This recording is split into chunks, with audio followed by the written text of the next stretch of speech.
Eu fiz uma pequena apresentação, tá? Só para efeito de contextualizar um pouco, né? A audiência que eu tinha em mente para preparar esse material é de alunos, né? Pessoas que estão aí estudando ciências atuariais. Então, na verdade, eu fiz essa apresentação aqui.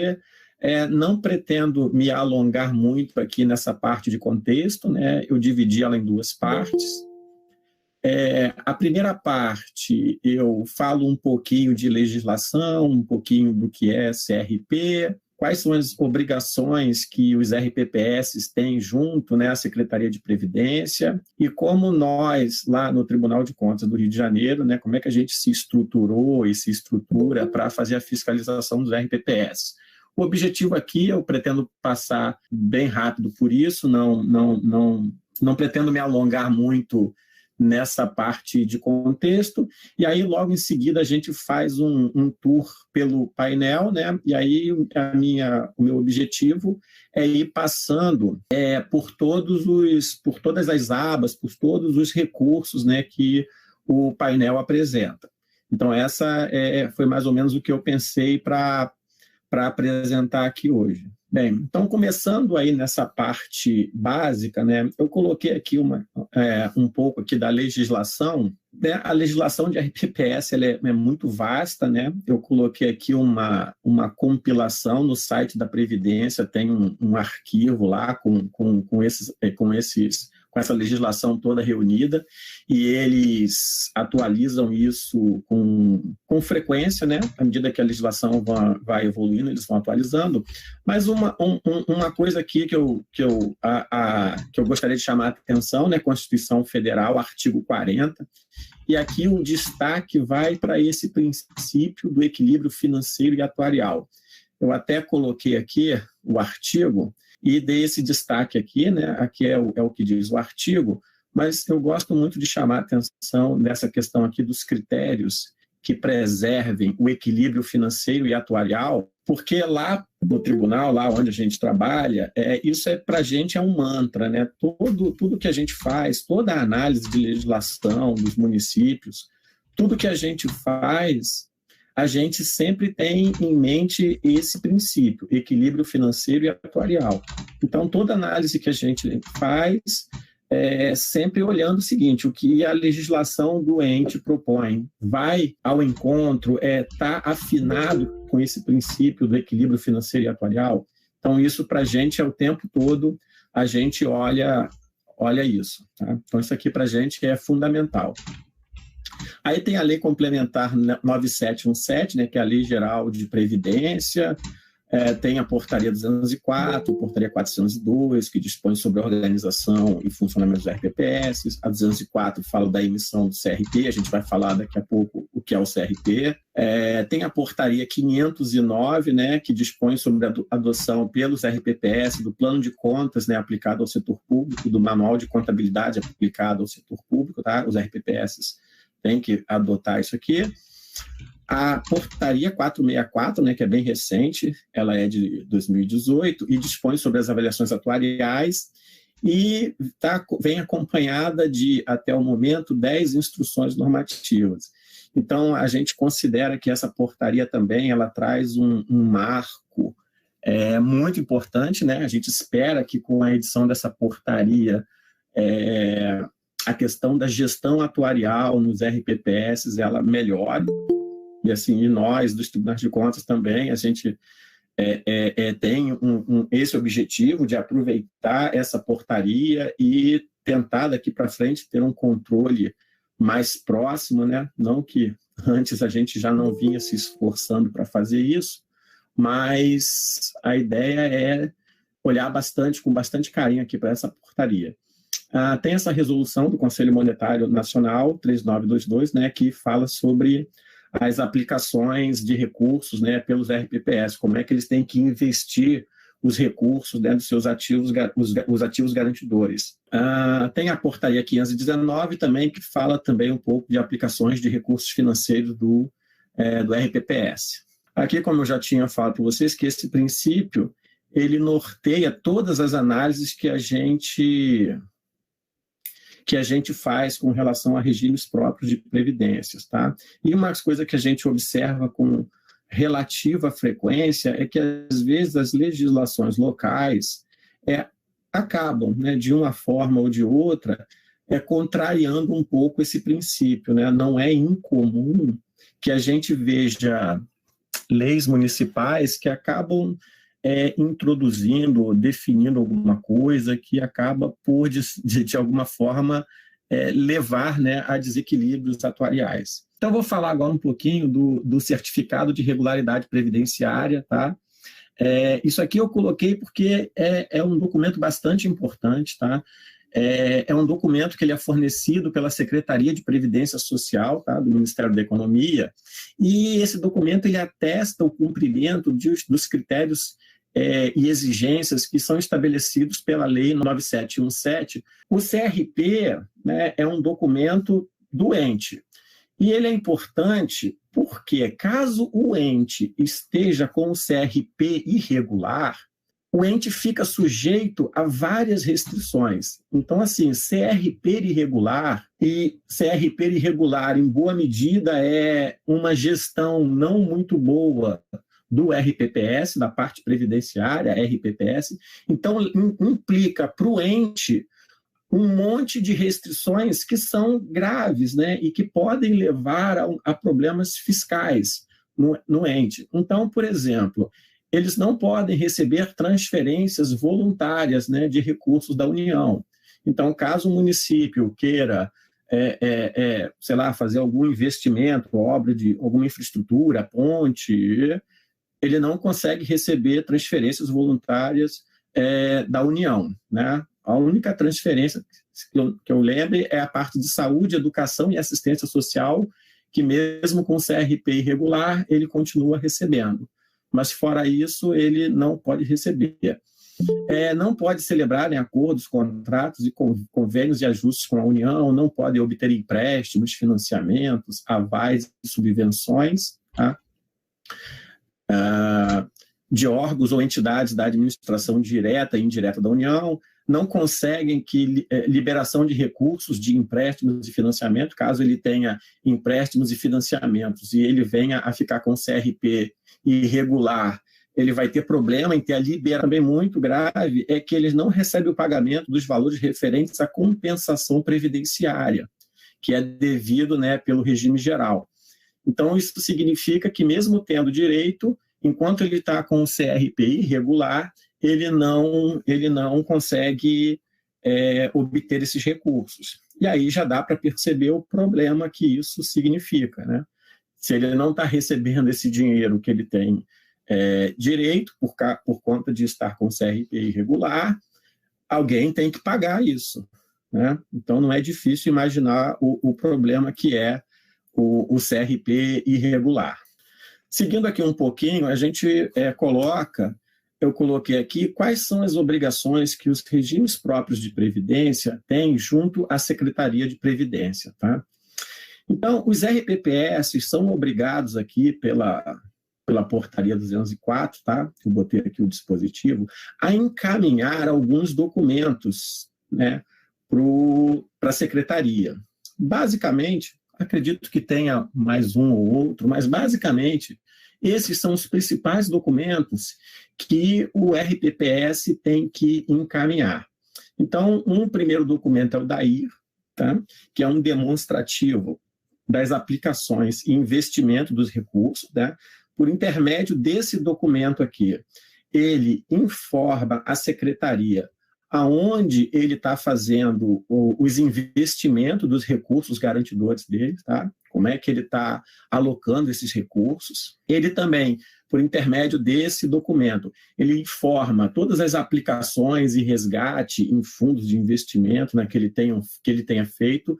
Ele também tem que demonstrar aqui nesse documento, e isso tudo é informado mensalmente à Secretaria.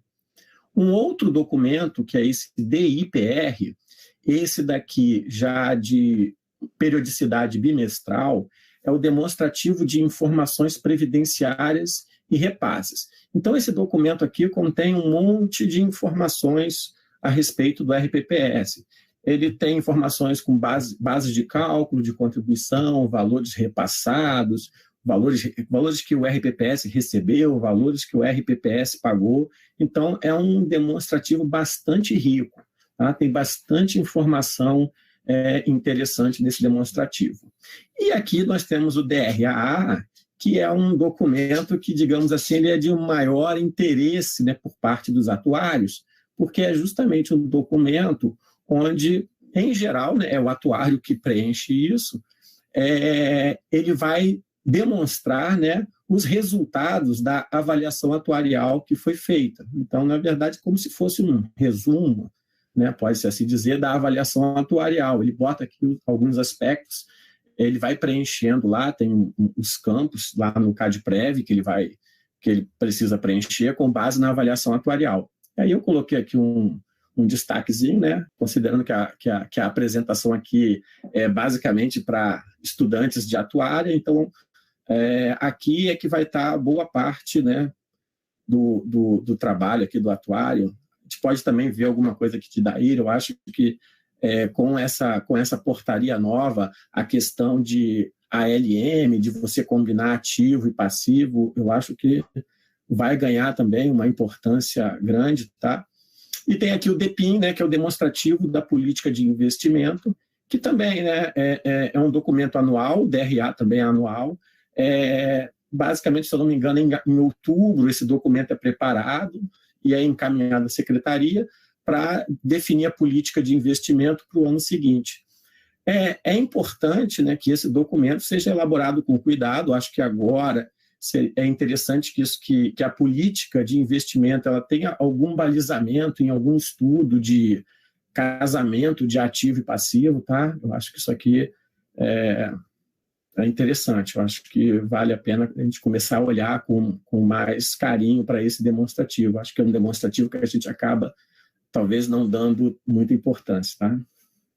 Aqui eu deixei um linkzinho para quem ainda não conhece, clicando aqui nesse link, eu acho que depois a apresentação vai ficar disponível, né, para quem desejar, e aí esses links depois a pessoa pode ir acessando. Quem não conhece o CADPREV, nunca viu, é só clicar aqui e vai acessar o CADPREV, tá? E vai ver lá que esses documentos também estão lá, tem umas abas lá para cada um desses documentos. Além desses documentos aqui, que é de encaminhamento para a Secretaria de Previdência, mais recentemente, né, foi estabelecida a obrigatoriedade do RPPS, por intermédio do ente, né, do município, a encaminhar a sua matriz de saldos contábeis. Isso daqui é bastante interessante porque, além de nós de termos acesso aos dados, né, de aplicações e de várias coisas daqui dentro desse demonstrativo, esses dados que já são informados no demonstrativo, a gente passa a ter também acesso, e aqui embaixo eu mais ou menos digo como é que a gente pode fazer isso, é que a gente começa a ter acesso a esses dados contábeis. E aí a possibilidade que a gente tem de começar a cruzar os dados que estão informados aqui com o que está registrado na contabilidade, isso se amplia bastante. Então, agora, a gente não precisa só confiar dos dados que são fornecidos. A gente tem uma outra fonte para, de alguma maneira, tentar cruzar essas informações. Então, isso é bastante interessante, tá? E é possível, né, ter acesso a esses dados de forma automatizada. Esses dados aqui, eles são disponibilizados por um sistema da Secretaria do Tesouro Nacional. Esse sistema se chama SICONF, né, que é o Sistema de Informações Contábeis e Fiscais. E aí eu deixo aqui alguns links para quem depois tiver interesse. Eu sei que tem alguns alunos que já vêm desenvolvendo algumas coisas, né, em R, na parte de previdência, né, o SADPREV. Então, aqui eu deixo aqui alguns links que podem ser interessantes. A API do SICONF, tá? Aqui você pode consultar como é que você pode fazer o acesso aos dados. Aqui, além da matriz de saldo contábeis, você tem acesso a relatórios, né, da Lei de Responsabilidade Fiscal, LRF, ao RRE, ao RGF. Então, isso tudo é acessível. Tem um tutorialzinho que eu escrevi há um tempo atrás, mostrando como é que a gente pode usar o R para fazer a extração de dados do SICONF. Eu tenho um videozinho também que eu achei interessante na internet, e já existe um pacote no R chamado R-SICONF, que foi desenvolvido por um rapaz que trabalha na Secretaria do Tesouro Nacional. E ele disponibilizou esse pacote, que também é bastante interessante, e ele ajuda você a fazer a extração dos dados. Seguindo um pouquinho mais à frente, eu vou falar um pouquinho agora de como é a fiscalização dos RPPS pelo Tribunal de Contas. Então, o que acontece? A gente tem aqui no estado do Rio de Janeiro uns 78 RPPS que a gente precisa, de alguma maneira, fiscalizar. Nós temos hoje 4 funcionários alocados para fazer esse trabalho, né, fiscalizar esses 78 RPPS. E aí, né, a questão que se coloca é justamente essa: você tem poucos servidores e bastante coisa para fazer. E, para complicar mais, o que a gente via, né, ainda tem, é que nós recebíamos muitas denúncias de vereador ou do cidadão dizendo: olha, o RPPS não está recebendo as contribuições do ente não está repassando. E aí, às vezes, o Banco Central encaminhava a representação para a gente, dizendo: olha, tem problema aqui Existem indícios de que tem problema aqui em algumas aplicações que foram feitas pelo RPPS. Então, a gente recebia isso tudo e, algumas vezes, a gente olhava e via que, por exemplo, não repasse já acontecia há bastante tempo. E a questão é, puxa, como é que essas coisas estão acontecendo e a gente não sabe, não tem conhecimento disso? O que seria possível a gente fazer para, de alguma maneira, saber o que está acontecendo de forma mais tempestiva, né? De forma ali em cima do lance, não ter uma atuação, ter o conhecimento desses fatos depois de muito tempo. Então, a gente pensou que não teria muita alternativa se nós não investíssemos em tecnologia. E aí, o que aconteceu é que, desde 2017, nós começamos a estruturar uma estratégia de controle que, basicamente, era o seguinte: nós iniciamos o ano, né, abríamos uma fiscalização para todos os RPPS, e aí nós requisitávamos, né, por e-mail, né, a gente formalizava isso numa documentação e pedia uns arquivos que a gente chama de arquivos XML, contendo os dados, né, do DAIR e do DIPR. Então, a gente pedia o XML desses dois demonstrativos.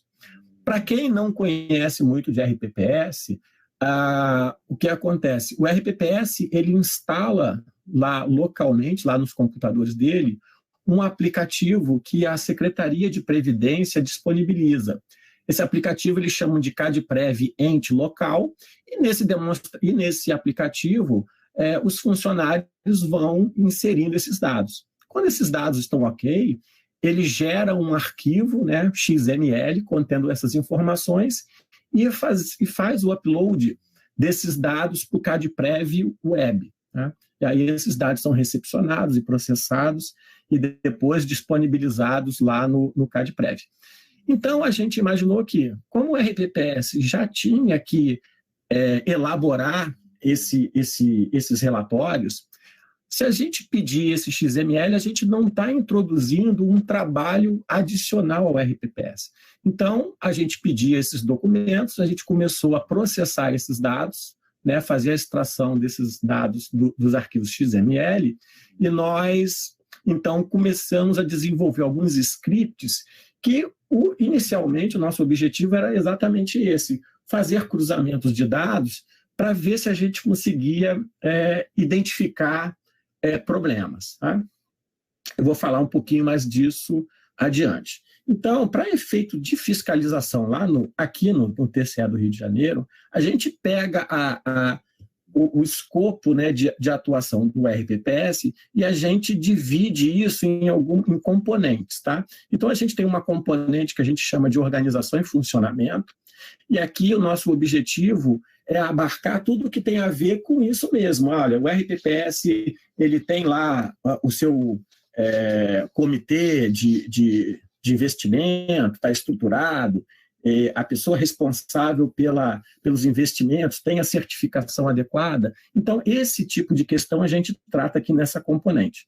Nessa componente aqui de caráter contributivo, basicamente é a questão dos repasses. Se ele está fazendo os repasses, se ele está recebendo os repasses, se ele está recebendo os parcelamentos de dívida. Então, essas questões a gente inclui aqui em caráter contributivo. Na gestão atuarial, aqui a gente coloca todas as questões, todos os pontos que têm a ver justamente com isso, com as questões atuariais. Tá? Isso aqui é interessante porque, embora aqui no TCE do Rio a gente não tenha atuário, e esse é um ponto interessante, assim, acho que a questão de atuários junto aos tribunais de contas, eu acredito que seja uma tendência de crescer. Então, as pessoas que estão aí estudando e tal, acho que é mais uma perspectiva, né, que se abre de atuação profissional. Tá? Os tribunais de contas são carentes, acho que poucos tribunais têm atuários em seus quadros. Tá? Mas, de qualquer maneira, a gente tenta fazer alguma coisa aqui na parte atuarial, né, dentro do que a gente pode fazer. A gente também tem uma outra componente que a gente chama de... Na verdade, eu botei gestão de ativos garantidores, mas é a parte de investimentos. Tá?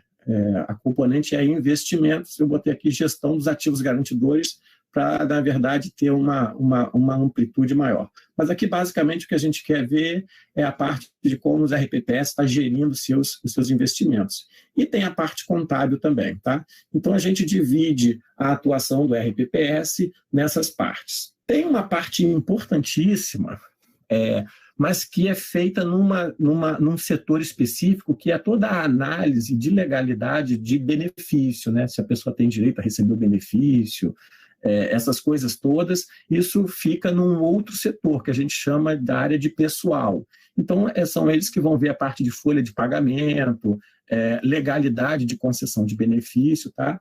O nosso grupo, esses 4 funcionários, né, que eu mencionei, a gente basicamente atua nessas componentes aqui e deixa de fora essa questão de benefícios e tal, porque tem um outro setor que vê isso. Bem, então eu coloco aqui alguns exemplos, né, do que a gente chama de questões de auditoria ou pontos de auditoria. Então, coisas com as quais a gente se preocupa. O RPPS, ele está com o seu CRP regular? Então, isso é uma questão fundamental. Né? Por quê? Porque se ele não está com o seu CRP regular, a gente já sabe quais são as implicações. Ele fica com um monte de restrições e a situação dele fiscal, assim, CRP irregular é um problemão. Então, está aqui logo na primeira questão. Outra coisa que para a gente também é bastante importante, ou pelo menos nós aqui no Rio a gente considera bastante importante, é saber se o RPPS ele encaminha com regularidade esses demonstrativos à Secretaria de Previdência. E por que isso? Porque se o RPPS não encaminha esses demonstrativos, simplesmente o que acontece é que a sociedade não tem acesso a esses dados. Então, assim, se você precisar fazer alguma pesquisa, se você quiser saber como está o RPPS do seu município, se ele não encaminha esses demonstrativos à secretaria, então os dados não ficam disponíveis. Então, isso aqui é fundamental. Tá? O que acontece, às vezes, é que alguns tribunais de contas acabam pedindo algumas informações aqui diretamente ao RPPS para que os RPPS encaminhem isso para os seus sistemas próprios. Né? Então, vários tribunais têm sistemas contábeis e outros e acabam, de alguma maneira, pedindo essas informações. Um risco que pode acontecer é, eventualmente, ter divergência entre os valores que são encaminhados para o Tribunal de Contas e os valores que são encaminhados à Secretaria de Previdência. Isso pode acontecer por diversas razões, né? Basta que o RPPS, por exemplo, faça uma retificação aqui no DAIR e não informe ao tribunal, e aí você já pode dar ensejo a esse tipo de divergência. Tá? Então, isso aqui também a gente considera bastante importante, porque simplesmente, se você não tem os dados, aí não tem brincadeira, não tem dashboard, não tem nada. Então, isso aqui para a gente é bastante importante. O RPPS está realizando o correto enquadramento de suas aplicações. Então, só explicando isso aqui para quem não tem muita familiaridade, cada investimento que o RPPS faz, cada aplicação, tipo de aplicação, tem um enquadramento que a gente chama, né? Tem uma tipificação naquela resolução do Conselho Monetário Nacional, a 3922. Então, especificamente aqui, a gente está falando de fundos de investimento. A Secretaria de Previdência ela publica um arquivo em Excel, onde para todos os fundos de investimento que ele identifica que os RPPS do Brasil todo têm aplicação, eles fazem a classificação, o enquadramento do RPPS, do fundo de investimento. Tá? Então, a secretaria olha lá o fundo de investimento, estuda o fundo de investimento e diz qual é o enquadramento. Então, uma coisa que é importante a gente saber é ver se o enquadramento que o RPPS informou, né, para cada fundo de investimento lá no DAIR, confere com o enquadramento que a Secretaria de Previdência entende adequado. E por que isso é importante? Porque quando você vai fazer a soma dos valores, né, para ver se as aplicações em cada tipo de fundo está respeitando os limites que a resolução estabelece, se houver erro de enquadramento, você pode, de alguma maneira, digamos assim, fugir, né, dos limites que são estabelecidos na legislação. Então, isso aqui é uma outra questão, tá? Se o RPPS está realizando aplicações em conformidade com os limites estabelecidos pela resolução, a resolução estabelece alguns limites máximos que o RPPS pode aplicar em cada tipo de ativo. O RPPS mantém recursos aplicados em fundos de investimentos vedados, tá? Isso aqui também é uma outra verificação. A Secretaria de Previdência publica também uma relação de fundos. Eles chamam mais agora de fundos estressados, né? São fundos que de alguma forma deram problemas, estão com problemas de liquidez. Os RPPS investiram nesses fundos, você não tem como retirar os recursos de lá, às vezes tem que ter uma perda muito grande. Então, esses fundos aqui são o que a Secretaria chama de fundos vedados. Tá? E uma das coisas que a gente faz é olhar se o RPPS tem aplicações de recursos nesses fundos. Tá? E se os entes estão repassando aos RPPS as contribuições patronais dos segurados com a regularidade. Tá? Então, esses são alguns exemplos de questões de auditoria. Tá? Nas auditorias a gente acaba colocando algumas outras, mas eu botei aqui as que eu consigo resposta no quadro que eu vou apresentar para vocês. Tá? Agora, uma coisa importante que a gente precisa ter em mente é que as questões de auditoria, né, para esse efeito de uma análise de dados, né, para você verificar resposta para isso aqui apenas fazendo a análise de dados, elas devem ser passíveis de serem respondidas, claro, apenas com o cruzamento de dados. Se eu tiver uma questão que exija uma análise documental, um detalhamento maior, aí, de fato, não é possível a gente fazer esse tipo de abordagem. E outra coisa importante é que todas as falhas que eventualmente são encontradas, a gente considera como indícios, tá? A gente nunca toma por verdade de que tem um erro, de que tem uma irregularidade, tá? A configuração de uma eventual irregularidade, ela sempre vai se dar com a comprovação documental. E, mesmo assim, sempre a gente tem que dar a oportunidade do gestor prestar esclarecimentos, tá? Então, porque pode ter sempre uma explicação, ele pode justificar, e o que a gente, num primeiro momento, achou estranho, achou esquisito, e ele pode ter uma boa justificativa, tá? Então, isso daqui é bastante importante. Ainda que a gente veja, tem fundo vedado, beleza, pode ter lá alguma justificativa para ele ter investido aquilo lá no passado, se ele não enquadrou, eventualmente ele pode comprovar que a secretaria é que está errada ao enquadrar o fundo e ela está certa, ou seja, o fato é que a gente sempre considera isso como indícios, nunca tomando isso como se fosse uma irregularidade. A gente precisa ter a comprovação documental e, naturalmente, sempre dar a oportunidade do gestor prestar os esclarecimentos. Tá? Então, hoje, né, o painel ele possibilita a gente responder a 7 questões de auditoria. Ok? Mas o que é interessante é que, ainda que num primeiro momento o painel tenha nascido com esse objetivo de responder a essas questões de auditoria, e num primeiro momento ainda só considerando os RPPS do Rio de Janeiro, não demorou muito para eu perceber que, puxa, mas por que esse painel tem que ter só indicação de problemas? Será que não seria interessante que a gente apresentasse também informações que fossem do interesse do gestor, dos membros de conselho administrativo e a população? Será que não seria legal ter um demonstrativo onde o gestor pudesse, de uma forma simples, ter uma indicação do que está acontecendo no RPPS dele?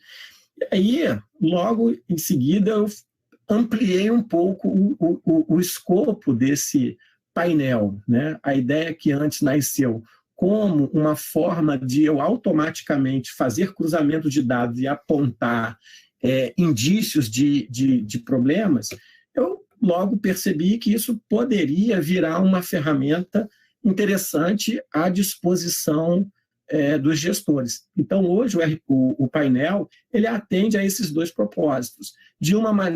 Por um lado, ele tenta apresentar eventuais problemas, e aí o próprio gestor, olhando, ele pode ver se de fato procede ou não, e olhar e corrigir ou não, ou entender que o erro está no painel e que o que ele fez ele entende que está correto e não precisa fazer retificação alguma.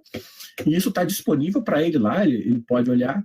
E outras informações que também possam ser de interesse. Por exemplo, eu vou mostrar para vocês que tem lá uma aba onde a gente tenta ver a evolução dos ativos garantidores. Então, em princípio, assim, não é uma irregularidade, mas se a gente vê que os ativos garantidores vêm decrescendo ao longo do tempo, isso pode ser algum indicativo de que o RPPS possa estar se descapitalizando, e aí, por que está descapitalizando? Então, ele dá alguns insights até para que a gente busque depois entender o que está acontecendo.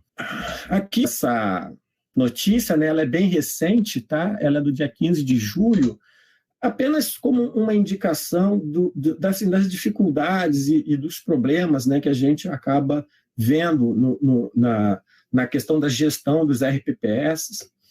E eu coloquei também aqui uma leitura complementar, eu achei na internet esse artigo, Manual da Má Gestão nos Regimes Próprios, tá? Foi escrito aqui pelo Alex Sertão. Então, recomendo que quem puder dê uma olhadinha nesse artigo, eu achei ele bastante interessante.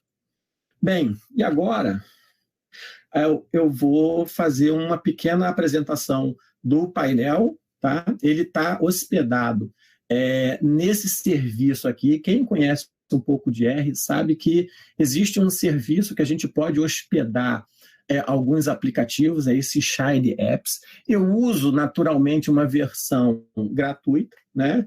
E aí, por conta disso, existem restrições, tá? No que a gente consegue de uso aqui desse aplicativo. Existem umas limitações de quantidade de horas e tal, tá? Eu espero, em algum momento, migrar isso aqui para algum outro lugar onde essas restrições não existam, tá? Onde eu possa remover essas restrições. O painel, a gente vai ver, ele é totalmente feito em software livre, né? R, o código está disponível, quem quiser baixar, olhar. Eu acho que, assim, a minha percepção pessoal, isso é fundamental, que as coisas sejam acessíveis e claras e tudo seja muito, muito bem, assim, explicitado o que está acontecendo. Eu vou mostrar aqui que cada coisa dessa que apresenta no painel, eu tento explicar o código que tá gerando aquilo, para que não haja dúvida, tá? E até mesmo para quem olhar e encontrar erro, vou ficar feliz em receber sugestões, críticas, indicações de erro, porque aí o aplicativo vai evoluindo, tá? Eu vou falar aqui rapidinho, antes de entrar aqui, de alguns pontos ainda que eu acho que podem ser implementados, tá? Pode ter outras coisas, mas assim, seria bom se o aplicativo gerasse um relatório com a situação que está sendo apresentada lá no painel, embutir uma análise de fluxo atuarial, acho que é uma outra coisa que eu acredito que no futuro também possa ser incorporadas. A gente possa incluir também indicadores atuariais, tá? Recentemente foi publicado uma versão de 2019, né, do indicador de situação previdenciária, tá? É bem recente. Então, a Secretaria andou publicando alguma coisa, deu uma parada e retomou a publicação do indicador de situação previdenciária. É bastante interessante também, eu acho que para quem está estudando e quiser fazer algum trabalho de conclusão de curso, alguma coisa, eu acho que é um material bem rico. Tá? E aqui a gente quer incluir também alguns indicadores atuariais, cálculo da rentabilidade de carteira de fundo de investimento. A gente acredita que com os dados adequados isso seja possível, né, se a gente tiver acesso, por exemplo, aos dados da APR, né, que é um documento que o RPPS informa o quanto ele aplicou, o quanto ele resgatou em cada fundo. Eu acredito que a gente consiga incluir alguma coisa aqui no aplicativo. A gente pode incluir dados contábeis oriundos do SICONF, tá? E aí cruzar esses dados com algumas outras coisas e apontar se tiver algum tipo de inconsistência, tá? Recálculo dos percentuais aplicados considerando o enquadramento da SPREV. Eu vou mostrar para vocês que a gente faz uma verificação se o RPPS está aplicando dentro dos limites. Mas essas contas que eu faço, eu considero o enquadramento, né, para efeito de agrupar e ver esse percentual, o enquadramento que o RPPS informou lá no DAIR. Mas a gente sabe que alguns daquele enquadramento podem não ser adequado. E que se eu recalcular esses percentuais, mas considerando o enquadramento feito pela SPREV, talvez possa ser que alguns limites daquele possa já não estar mais sendo obedecido. Então, isso aí é uma coisa que não é difícil de fazer, em algum momento eu pretendo incluir. Um problema é que se a gente começa a crescer muito o aplicativo, ele já começa a ficar uma coisa complexa. E aí, para você dar manutenção disso, quando a secretaria atualiza a base de dados, aí já começa a ficar difícil, tá? E aí, por enquanto, hoje, só eu que faço isso. E é um trabalho que não é o trabalho meu rotineiro. Isso eu vou fazendo quando dá tempo e tal, pego os dados e vou fazendo isso. Então, por mais que seja tentador incluir coisas nele para que ele fique mais completo e tal, o lado ruim disso é que a complexidade aumenta bastante e ele começa a ter um custo de manutenção, né? Custo que eu digo é tempo, tá? Porque dinheiro, assim, os softwares são gratuitos, tudo é de graça, assim, não tem nada de financeiro envolvido aqui. Mas o custo mais é a questão de tempo mesmo. E uma coisa que não ajuda muito a secretaria atualiza os dados, e aí a cada atualização os dados já estão um pouquinho diferentes, às vezes os dados são disponibilizados em planilha Excel, numa outra atualização os dados já estão em CSV, e aí para quem conhece um pouco de R, sabe que se eu tenho uma planilha em Excel, eu vou usar uma determinada função que importa os dados e me retorna as variáveis em determinados tipos. Quando a mesma planilha já é disponibilizada em CSV, eu vou usar um outro pacote para importar isso e os tipos de dados já são diferentes daqueles. Então, o que acontece é que quase sempre eu preciso reescrever as rotinas de importação de dados toda vez que a SPREV atualiza, né? Às vezes os dados estão separados ano a ano, outras vezes ele junta tudo num arquivão único, às vezes cria coluna, às vezes tira coluna, então assim, não é uma coisa muito tranquila. Então, sem mais delongas, deixa eu apresentar aqui para vocês o aplicativo. Bem, então vamos lá ao aplicativo. Antes de começar aqui, eu gostaria de vir aqui sobre o aplicativo. Então, isso aqui eu acho que é uma parte importante, que eu explico exatamente o que cada módulo faz, tá? Qual é o módulo, por exemplo, no módulo CRP, que é esse, né? O que eu tento mostrar, e aqui quais são as abas que tem dentro desse módulo, e o que eu quero com cada aba dessa, ou seja, qual é a informação que a aba me dá. Então, eu tenho aqui o módulo, tá? Módulo CRP, é esse cara aqui. Cada bulletzinho desse vai mostrar uma aba do aplicativo. E aí, por aí vai, tá? Daí, ele tem um monte de abas. Então, aqui no sobre, é basicamente um ajuda, tá? Para mostrar o que cada módulo desse tem. Então, por exemplo, no módulo DAIR, eu tenho uma aba que é a entrega do DAIR, ativo garantidores, e eu vou explicando aqui o que cada aba contém, tá bom? Então, o módulo DIPR, que é esse aqui, quais são as abas que ele tem, e aí você pode ter aqui uma descrição, tá? E por aí vai. Parcelamentos, tá? Essa aba aqui. Módulo DRAA, tá? Ele tem três abas, o módulo de repasses e o módulo ISP.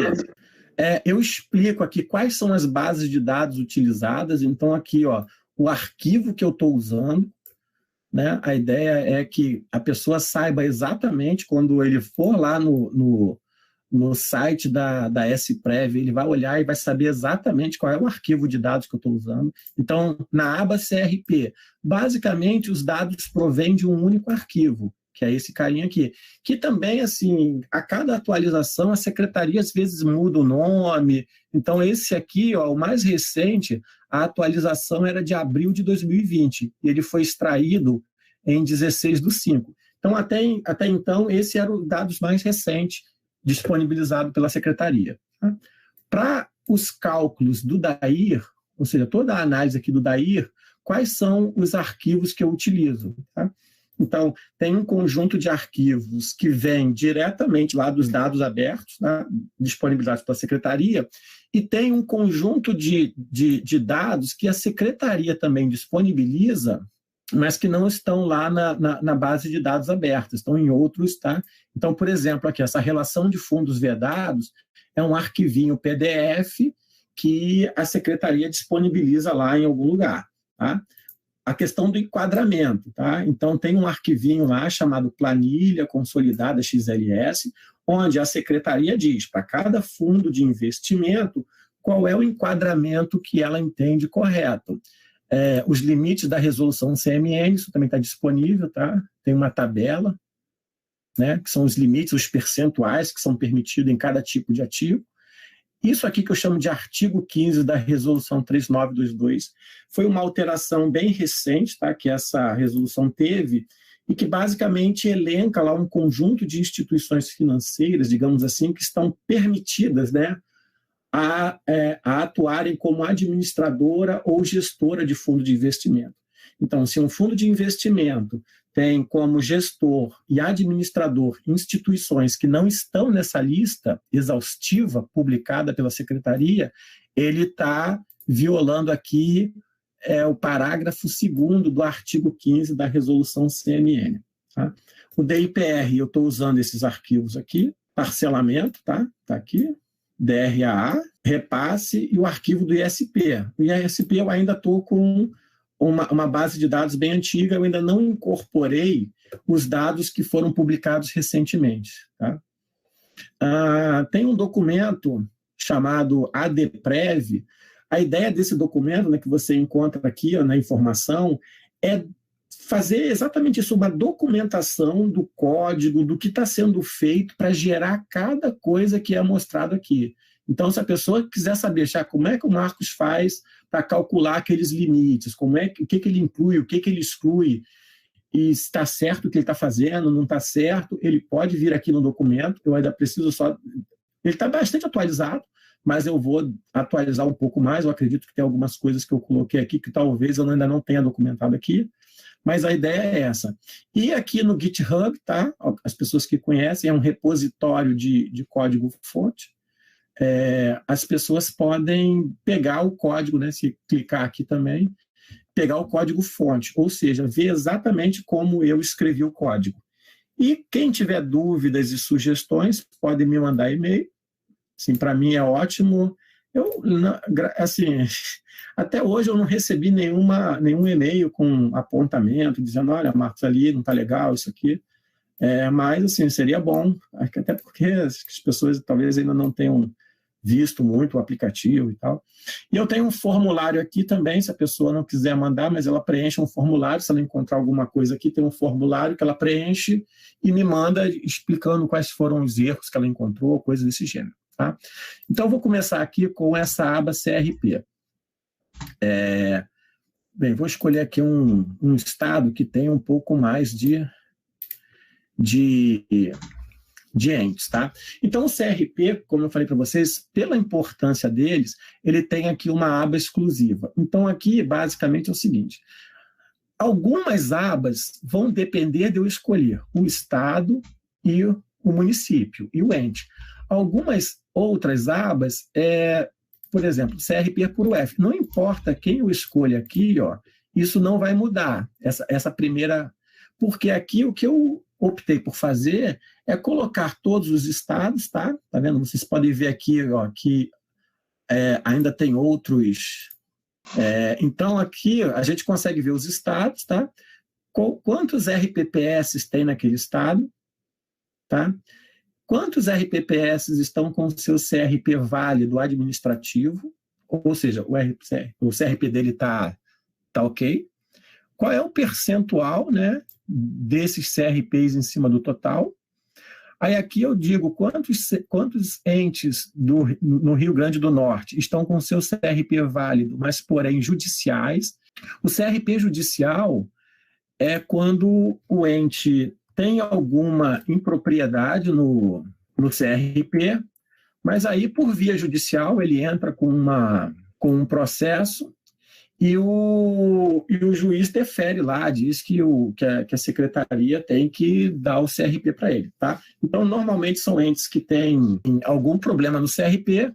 Uma coisa que eu percebi, e ainda não sei muito bem qual é a resposta disso, é que, às vezes, o RPPS... mesmo tendo um ou outro item irregular, né, o CRP, ele, na verdade, é um conjunto de itens que estão lá descritos, nos quais o RPPS tem que estar ok. Então, algumas vezes, ele pode estar até irregular num item ou outro, mas, mesmo assim, a secretaria dá regularidade para ele, diz que o RPPS é regular. Eu não sei, talvez algum colega aí saiba, para ele dar irregular, qual se tem uma quantidade mínima ou máxima de irregularidades, ou seja, se tiver até tantas irregularidades, ele ganha, ele está regular, acima de tantas irregularidades, eu não sei, assim, isso ainda confesso que é um ponto que eu não sei explicar, mas eu sei que é possível um RPPS ter irregularidades em alguns itens. Então aqui o CRP, né? Então eu tenho aqui o CRP por unidade da federação, tá? Então, essa primeira aba aqui depende do que eu selecionar aqui, tá? Vou esperar ele carregar aqui o resto. Independe do que eu seleciono, tá? Então, ele vai me apresentar aqui para todos os estados quem tem a quantidade de RPPS, se o CRP é válido, o percentual, se ele é judicial, quantos estão com o CRP vencido, tá? E qual é o percentual de itens de entes com o CRP vencido. Deixa eu voltar aqui para o Rio de Janeiro. Então, assim, a segunda aba, ele faz uma apresentação, né, da quantidade de RPPS, por exemplo, a vencer, são todos aqueles que estão com o CRP ok. Né? Então, no Rio de Janeiro, tem 42 RPPS que estão, né, ou seja, considerando a data de referência do dia 16/5, tá, que é a data de extração dos dados, eu tinha 42 RPPS ainda com com o CRP ok, e aí, por exemplo, vencido de 1 a 30 dias e por aí vai. Mas a gente tem aqui, por exemplo, vencido há mais de 5 anos. Então, aqui no Rio eu tenho 9 RPPS que estão com o CRP vencido há mais de 5 anos. De 1 a 5 anos eu tenho 15 RPPS. Então, para a gente aqui, ó, não é uma situação muito legal, não é muito boa. Então, você tem esses municípios que estão com aquelas restrições todas por conta de estarem com o seu CRP vencido. E aí, se eu quiser saber quem são os RPPS que estão com seus, do Rio de Janeiro, né, que estão com o seu CRP vencido, eu tenho aqui a relação. Tá? Se eu quiser olhar um aqui, em especial, eu posso usar aqui essa caixinha, e ele está meio lento, mas acredita em mim, ele filtra isso daqui e te mostra, tá processando, e ele vai mostrar exatamente, ó, Angra não está aqui, então não está com o CRP vencido, tá? Então eu posso fazer essa pesquisa. Então, assim, quem está com o seu CRP válido, mas que o CRP foi emitido pela via judicial, e quem tem o seu CRP válido emitido pela via administrativa, tá? Então eu tenho aqui o nome do ente, eu tenho o número do CRP, a data em que ele foi emitido e qual é a data de validade, ok? Bem, então, isso é o CRP. Aí eu venho aqui numa outra aba, que é o do DAIR. Então, aqui eu tenho todas as análises que dizem respeito aos investimentos do RPPS, né? Onde ele está fazendo as aplicações. Então, a primeira aba aqui vai me dizer o quê? Quais os do Rio de Janeiro, e aqui, veja, ele me dá tudo, então independe de eu selecionar o ente, porque aqui o que eu quero ver é dos entes do Rio de Janeiro, dos municípios, quem está entregando o CRP. Então, o xizinho marca, ó, em março de 2020, quem entregou. Tá? E aí vai por aí afora. Deixa eu ir lá para o final, que já começam a aparecer os que não estão entregando. Você começa a ver entes, ó, campos. Então, aqui o que acontece? Como ele não entrega, esses dados não estão na secretaria. Então, se você quiser saber por exemplo, no Brasil todo, quais são os valores que estão aplicados em fundos dos RPPS do Brasil, aí isso daqui, ó, já é uma fragilidade, o número vai estar incompleto, porque muitos RPPS não preenchem o demonstrativo. Tá? E se não preenche o demonstrativo, esses dados não aparecem lá. Tá? Mas aqui o que eu faço é o seguinte, controle de encaminhamento do demonstrativo. Então eu começo a ver, ó, Magé, Rio Bonito, Teresópolis, tá? São entes que não estão encaminhando o demonstrativo. Então a gente precisa depois lá saber o que está acontecendo, por que ele não está conseguindo encaminhar. Essa outra aba aqui é uma aba que, assim, em princípio, ele não me dá irregularidade nenhuma, não aponta irregularidade, mas ele me diz como é que os ativos garantidores, né, estão evoluindo, tá? Então eu tenho aqui em vermelho o que eu estou chamando de ativo bruto e em azul o que eu chamei de ativo líquido. E o que é isso? Tá? Eu explico direitinho aqui nessa informação, mas é porque a resolução 3922, para efeito da gente calcular o percentual que está sendo aplicado, ele pede que a gente exclua algumas coisas. Por exemplo, imóveis. Então, as aplicações em imóveis são retiradas. As disponibilidades financeiras, se eu não me engano, são retiradas. E aí o que sobra vai efetivamente constituir a base para eu calcular o percentual que está sendo investido.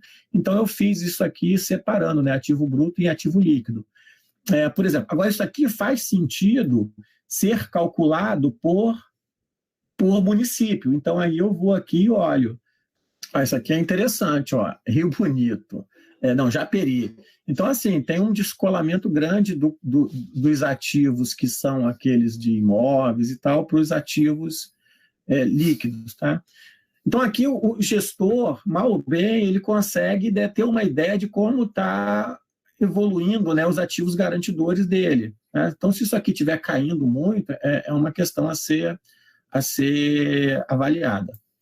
Essa aba aqui, né, também é a mesma coisa. Olha, eu seleciono o ente e ele vai me mostrar vários... eu escolho a unidade da federação e ele vai me mostrar todos os RPPS dentro da unidade da federação que tem aplicações em fundos vedados. Tá?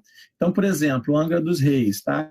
Então, ele tem aplicações nesses 2 fundos aqui e esses 2 fundos estão lá na lista da secretaria. né, e são elencados lá como fundos vedados, tá bom? E aí eu vou lá, ó, Belfor Roxo, ok? Então aqui, essa aba aqui de fundos vedados me dá isso.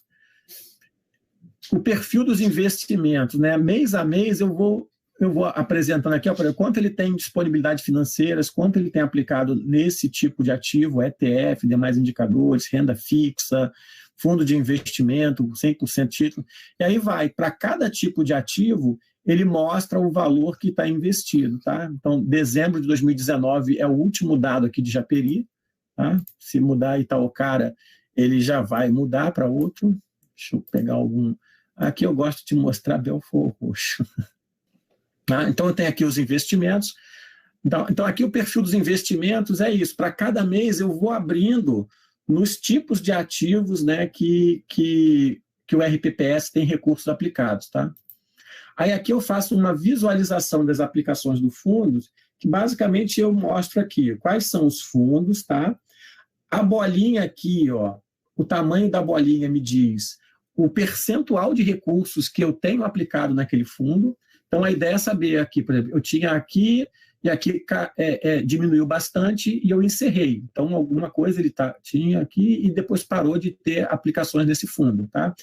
E aqui eu fiz uma classificação para mostrar. O que está em vermelho são aplicações que ele tem em fundos vedados, tá? Aqueles fundos que a secretaria elenca como não sendo possíveis de serem aplicados pelos RPPS. Tá?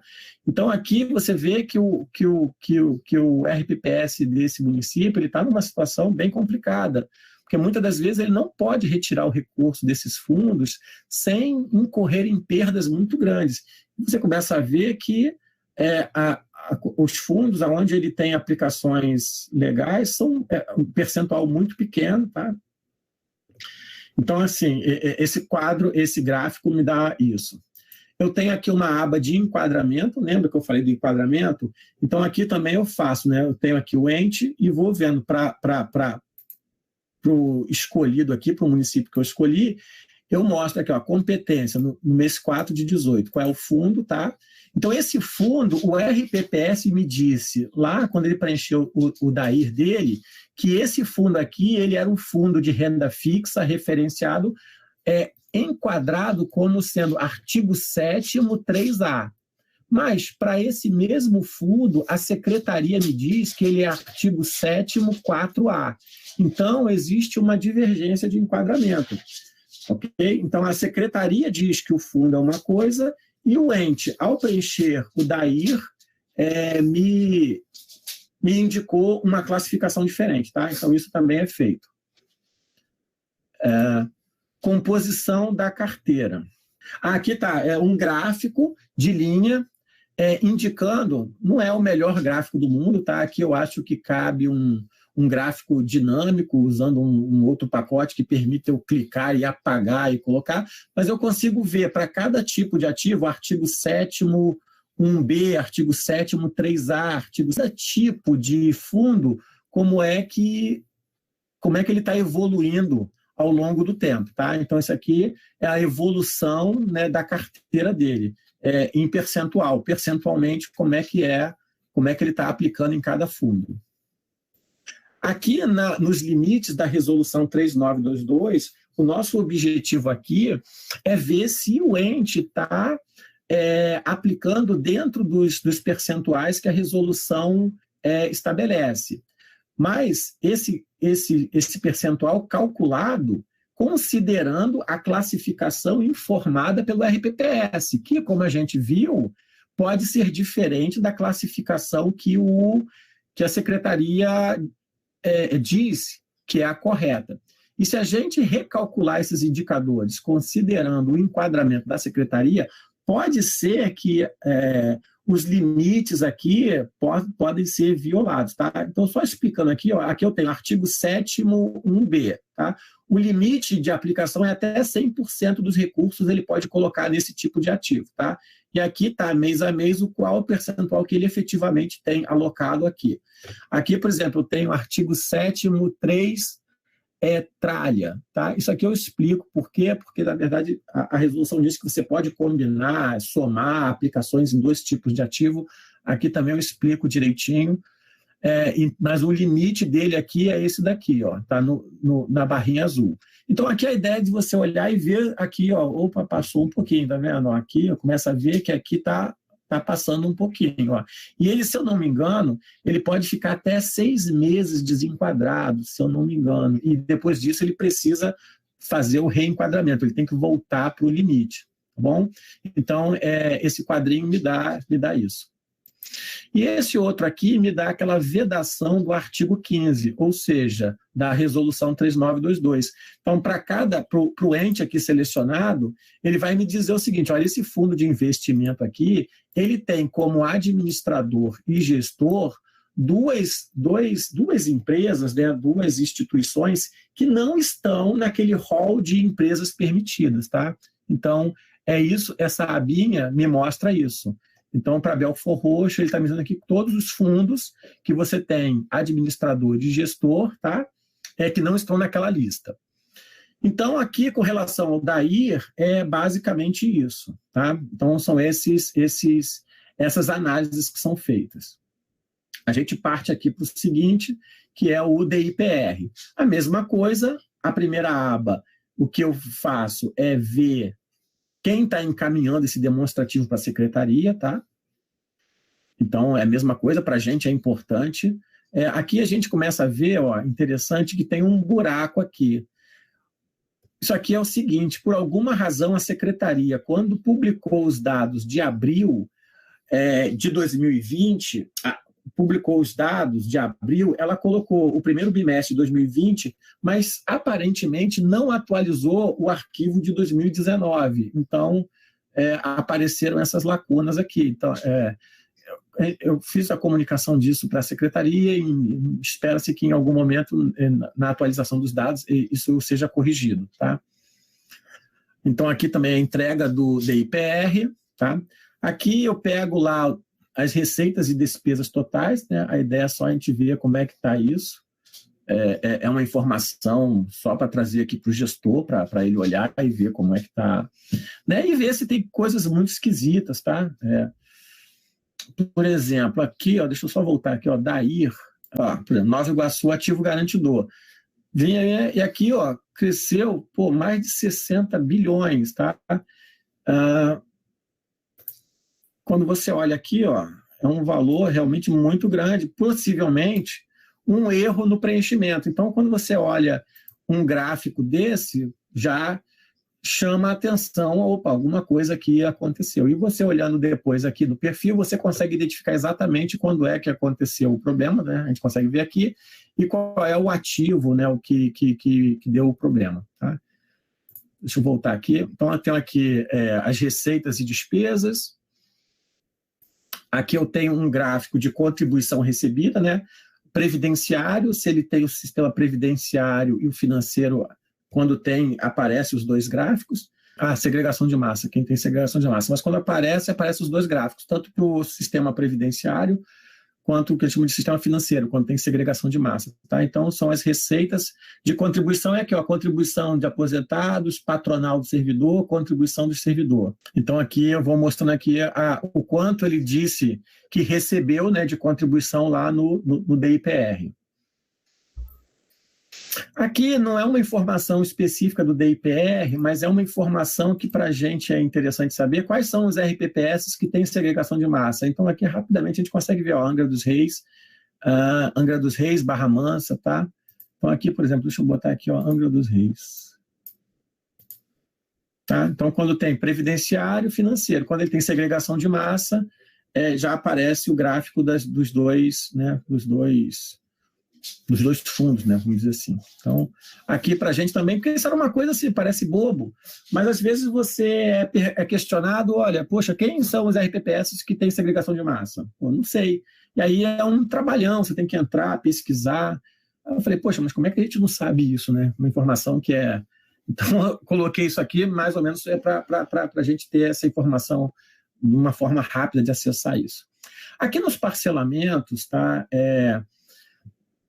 Eu tenho aqui duas abas, tá? Uma eu boto aqui o que eu chamo de uma consolidação dos acordos. A ideia é ver cada município, né, dentro da unidade da federação selecionada, quantos acordos de parcelamentos tem celebrado. Acordo de parcelamento, para quem não sabe, é quando o ente não faz o repasse, aí ficam devendo, né, ao RPPS. E aí, depois de um tempo, o RPPS, junto com o ente, celebra um acordo de parcelamento, onde ele consolida esse débito, atualiza e especifica lá condições em que ele vai pagar essa dívida. Tá? Então, isso aqui é um conjunto de dados que a SPREV também disponibiliza. Ele acho que não está muito atualizado, tá? Mas está lá. Então, aqui eu boto aqui a quantidade de acordo de parcelamento, qual é o valor do débito consolidado, se eu não me engano, é o valor consolidado, e aqui é o saldo ainda a pagar sem atualização, tá? Porque lá bota sem atualização e com atualização. Qual é o percentual disso, desse saldo em cima da dívida consolidada. Então, aqui basicamente é um resumo, tá? Para o ente selecionado, para saber quais são a quantidade de acordo de parcelamento, né, e o montante da dívida de cada ente. Tá? E aqui, a ideia é que para o RPPS selecionado, eu consiga entrar no detalhe do acordo. Quais são os números dos acordos, tá? Qual foi a data de assinatura, qual a quantidade de parcelas, data de vencimento. Tá? Então, aqui é só para a gente ter um detalhamento dessa informação. Bem, a gente entra aqui numa outra aba, tá? Que é o DRAA.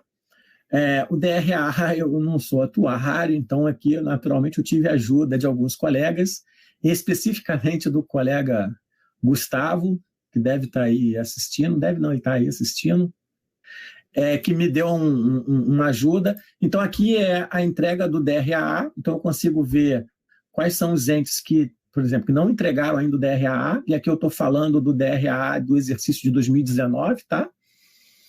Então, você ainda vê que ainda tem alguns entes que, pelo menos até a última disponibilização de dados da Secretaria, ainda não tinha entregue o DRA. E aqui a gente está falando de um DRA, que é um documento que traz informações da avaliação atuarial, né, que é um documento fundamental. E você vê que muitos entes demoram muito a elaborar isso, ou às vezes já não elabora há um tempo. Tá? Então, isso aqui é bastante complicado. Você ter entes que não elaboram. Então, assim, o RPPS ele é gerido às cegas, né? A pessoa não tem muita ideia do que está acontecendo. Tá? E a ideia aqui é uma outra aba, onde eu boto aqui um balanço atuarial do fundo previdenciário. Né? Então, eu tenho aqui ativo e passivo, tá? O resultado atuarial. Aqui, quando ele tem plano de amortização em vigor, entra aqui. Isso aqui também é tudo tirado. É só uma reorganização dos dados que a secretaria disponibiliza. Tá? Aqui eu não faço conta, eu não faço análise, nada. Eu só organizo os dados. No fundo, tudo que tem aqui não tem nada de muito engenhoso e muito... É uma forma simplificada de apresentar os dados que estão lá. E aí, um ponto que me parece interessante é que dar transparência não é só disponibilizar um calhamaço de dados que muitas pessoas normalmente não têm como analisar, não sabem analisar, não vão extrair muita coisa dali. Assim, dar transparência, em certa medida, a meu ver, implica em mastigar um pouco aquilo e apresentar aquilo num formato mais palatável para as pessoas que não têm um conhecimento muito grande. Tá? Por exemplo, quando você baixa aqueles relatórios em PDF, se você não tem familiaridade com aquilo, dificilmente você consegue enxergar as coisas ali naqueles relatórios em PDF. A boa notícia é que também nessa live que eu mencionei, onde o Narlon estava, ele falou de que a secretaria já estava elaborando um painel, né, de indicadores. Eu não sei o que vai conter lá, mas me parece que a secretaria deve disponibilizar também algo parecido com isso daqui, né? Disponibilizar para o gestor coisas onde ele possa ver a situação do RPPS dele. Tá? Então, aqui, por exemplo, Angra dos Reis, como tem segregação de massa, tá? Então, ele vai ter esses dois balanços atuariais aqui, tá bom? Esse módulo aqui, eu botei como ele está em desenvolvimento, porque a gente ainda tem alguns problemas. Eu uso aqui para construir esse quadro, né? A ideia dele é me comparar mês a mês, né? E aí esse quadro especificamente, eu só tenho ele de 2019 para cá, eu não quis voltar muito no tempo, mas a ideia é saber o seguinte, o quanto eu recebi, né? Aqui a legenda ficou um pouco comida, aqui eu já corrigi isso, por ter incluído esse texto aqui em cima, ele comeu aqui um pouco a legenda e eu não me dei conta disso, só quando eu publiquei. Mas aqui eu tenho o seguinte, olha, o quanto ele repassou e o quanto era devido, né? E aí o quanto era devido, eu aplico as alíquotas que são informadas lá na secretaria, na base de cálculo que está aqui do DIPR, que está informada aqui, e calculo o quanto era devido de contribuição, tá? E aqui eu estou falando do repasse doente, o quanto era devido e o quanto efetivamente foi repassado, ok? Tem uma lacuna aqui, lembra que eu falei que em novembro e dezembro alguns entes ficaram sem os dados, tá? A secretaria não atualizou, então apareceu esse dente aqui, essa lacuna. E aqui, basicamente, o que isso aqui me mostra é isso, é o quanto era devido e o quanto foi efetivamente repassado. E, naturalmente, se a gente verificar uma discrepância muito grande aqui, a gente vê que, né, ou parou de repassar ou está repassando menos do que... Mas, como eu disse para vocês, aqui ainda a gente tem algumas inconsistências de alíquota e tal, e, eventualmente, pode ter alguma coisa que eu possa ter errado na hora de programar isso aqui, mas, assim, o que eu consegui apurar até agora de diferença se deve a problemas de valores de alíquotas que não foram informados, tá? Aqui, então, eu tenho o repasse do ente e o repasse do servidor, tá? Para o servidor ativo. Eu só estou considerando, por enquanto, o servidor ativo, tá? Não estou considerando aposentado nem pensionista, mas a ideia também aqui é essa, tá? E aí, para quem quiser conferir, por exemplo, poxa, Marcos, eu olhei aqui o meu RPPS do meu município e vi aqui uma diferença muito grande. Pô, o que pode estar acontecendo? Aí eu coloco aqui um quadrinho com as alíquotas, tá? Então aí dá para ver o início de vigência. Quando tem o NA aqui, é porque não tem nenhum fim de vigência estabelecido, tá bom? Então aqui a pessoa consegue ir olhando e ver se está faltando alguma alíquota, se tem uma... Normalmente, uma falha muito comum é você ter uma alíquota aqui suplementar que não foi informada aqui, tá? Então aqui eu tenho o plano financeiro, plano previdenciário, esse quadrinho aqui pode melhorar, mas por enquanto é isso aqui. E aqui no final foi uma coisinha que eu fiz com os dados do ISP, do Indicador de Situação Previdenciária, publicado lá atrás. Então, basicamente, eu faço o seguinte, no ente selecionado, eu tenho aqui, né, essas bolinhas aqui, são o ISP de todos os RPPS, e em vermelho, o do RPPS do município selecionado. Então, Angra dos Reis, o indicador dele lá, o que foi publicado, estaria aqui nessa parte aqui do box plot, tá? Então a gente sabe que aqui é a mediana, né?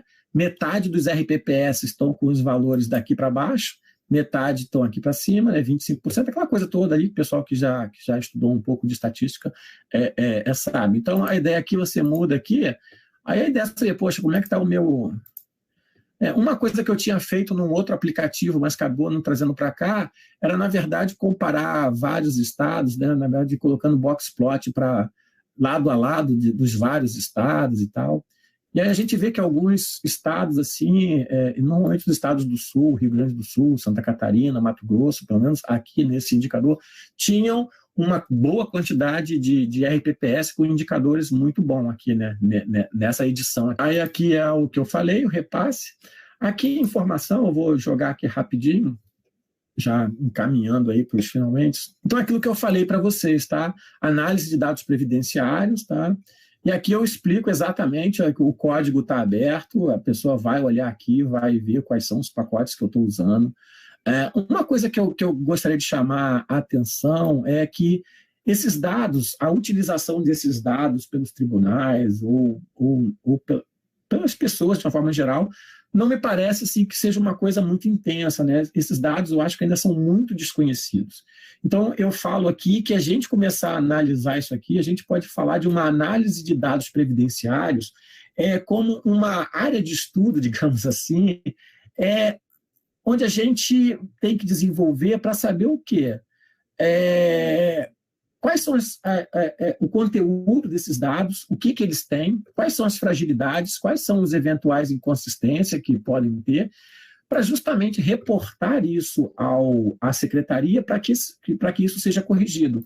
Uma coisa que a gente ouve com alguma frequência, mas os dados são frágeis, né, são inconsistentes. Perfeito, inconsistência de dados a gente vai encontrar em diversos lugares. Não usar os dados com a alegação de que eles são inconsistentes me parece o pior erro que a gente possa fazer. Porque, na minha percepção, o nosso papel de controle é justamente mostrar a inconsistência e pedir a correção. Então, a partir do momento que a gente começa a usar esses dados, começa a botar uma lupa em cima deles, a cruzar com outras informações, todas essas eventuais inconsistências, a tendência é que a qualidade do dado vá melhorando. Tá? Então, eu acredito realmente nisso, que o uso cada vez mais intenso desses dados vão melhorar a qualidade. E aí, CRP, tá? Como é que eu calculo ali, eu faço a importação dos dados? Então, tem aqui o código detalhando como é que eu calculo cada coisa dessa, tá bom? Então, aqui, no final das contas, ele gera aquele quadrinho lá, aqui não está tão completo como lá, mas já dá uma ideia de como eu fiz isso, tá? E aí a pessoa pode olhar e ver se tem erro, se não tem erro, se a lógica está correta, tá? Então, para cada quadro daquele, como é que eu gero aquele gráfico? E por aí vai, por exemplo, no DAIR, tá? A importação e o pré-processamento, o que eu estou fazendo aqui. Então, assim, um detalhamento que eu acho adequado, tá? E se não tiver adequado, basta que me mandem um e-mail e peçam algum tipo de esclarecimento, tá? Então, aqui eu mostro exatamente como é que eu processo, como é que eu gero aquela tabela com o xizinho indicando se ele encaminhou ou não, tá? Então, o código está aqui e eu comento também, eu vou explicando as coisas do quadro, não sei o quê. Então, está tudo aqui explicadinho, o que é o fundo vedado, tá bom? Eu acredito que, por hora, assim, acho que era isso que eu tinha para apresentar. Espero ter sido claro, que tenha ficado claro um pouco como funciona.